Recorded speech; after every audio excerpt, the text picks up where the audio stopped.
জানতে চাচ্ছিলাম যে আসলে প্রথমে কিভাবে লাশ পাওয়া গেল?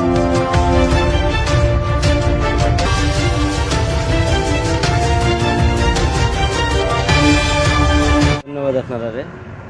থানার বাড়ি মেইন বাড়ির লগি আমাদের লালাবাজারের পাশে হিলু রাজি বাড়ি তো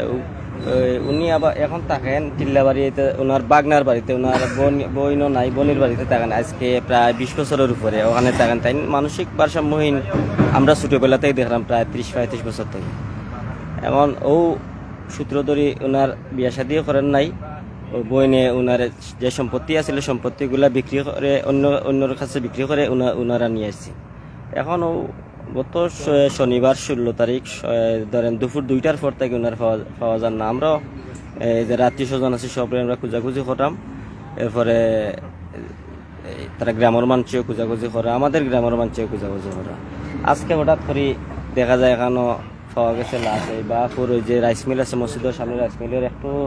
এই দক্ষিণে যাই হোক এখন পাওয়া গেছে এখন পুলিশ প্রশাসনের লোক খোলাইছেন আমরা আইনের মাধ্যমে জেলা নিষ্পত্তি হয় আত্মীয় বলতে আমি ওনার বাতিজা চাচাতো বাইর করে বাতিজা আবার আবার ওনার বাতিজা এখন আসছেন এখানে এরপরে ওনার এই যে টিল্লাবাড়ি যেখানে থাকেন জি না উনি বিবাহ করেন নাই না ভাই আইন নাই কেউ নেই তারা 4 ভাই আসলা কেউ নাই তারাও বাতি যাই না আসেন বিভিন্ন ভাই 4 ভাই তারা 4 ভাইয়ের বাতি যা আসেন একজন বাতি যাই তখন ঢাকার তারা ওখানে থাকেন আর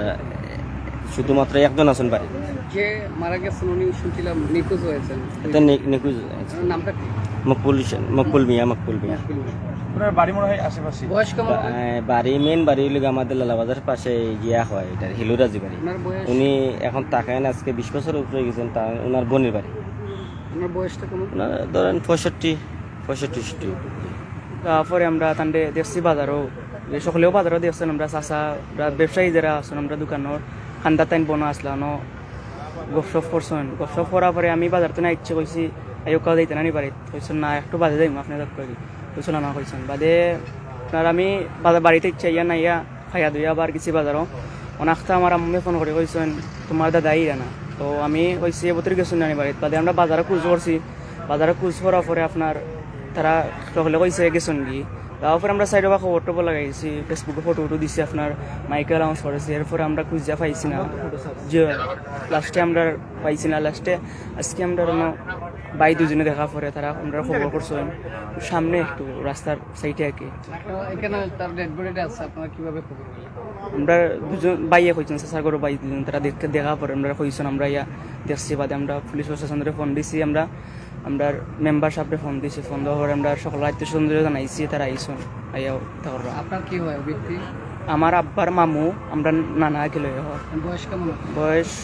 80-এর কাছাকাছি হবে নামটা ওনাকে পরিচয় জানতে চাই। মকবুল সাহেব থানোর হিলু থানোবাড়ি হিলু থানোবাড়ি অনেক সংসার যিনি ওনার বিয়া শাদি করছেন না তাই ক্যামেরা গেছে ওনার আমরা আনিছিলাম তান্ডে আমার আব্বা মামু তো তাই কইছেন তানোর পেটে নাই আমরা তান্ডে আনিছি বাদে আমরা বাজার রয়েছে সেই লালাবাজার রাস্তার পাশেই এবং আমরা যদি জানিয়ে দিতে চাই আপনারা জানেন উনি কিন্তু এখন পর্যন্ত কোনো সংসার করেননি এবং ওনার কিছু সম্পত্তিও রয়েছে সেই অনেকেই ধারণা করছেন হয়তো সেই সম্পত্তির সুবাদেও হয়তো কোনো দুর্ঘটনা হতে পারে এমনটাই জানিয়েছেন এবং আত্মীয় স্বজন আসছেন এবং অনেকেই যারা আত্মীয় স্বজন রয়েছেন এবং উনি যারা নিয়েছে ওনাকে এরা তারা এই মুহূর্তে এসেছেন এবং মামুর সম্পর্কে মামু যারা রয়েছেন তাদের বাড়িতেই নাকি উনি ছিলেন এবং তারাই নাকি দেখাশোনা করতো ওনার ছেলের সঙ্গে বাগনা বাড়ি কোনো দেখাশোনা করেন বেশি ফেসবুকে বাবা মাত্র আমরা বিষয়টা জানছি আসলে আমরা জানি না যে তাই নাই শনিবারে আমার কাছে গেছেন নাই আসলে আমরা জানি না ইনো আমার নাগরিকের একজন খবর কইছে গিয়া বাজারে বিলে ওলা অমুকের মামুর অমুক জায়গা বলে অমুকের মামু হইলে তো আমরা দাদা ও আমরা দৌড়ি আইছি